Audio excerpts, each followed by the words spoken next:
আমরা এই জুম করে উঠতেছি এই পাড়াতে, আমরা চিড়িতে গোসল করতে যাব।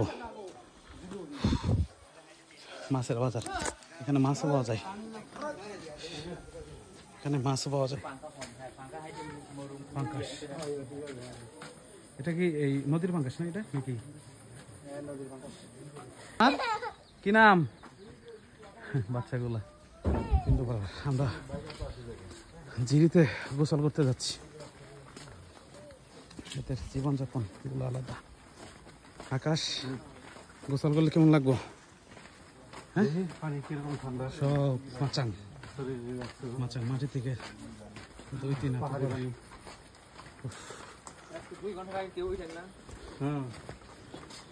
খাবার দাবারের অর্ডার দিয়ে দিচ্ছি। সাঙ্গ নদী দেখা যাচ্ছে। হ্যাঁ,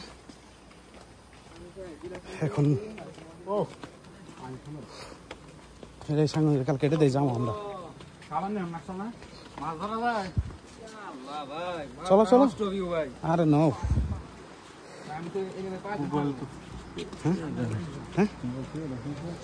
মোবাইল মোবাইল ওনে সমস্যা নেই না, ব্যবস্থা কাম সামনে পেয়েছে। এই যে এখানে গোসল করবো আমরা।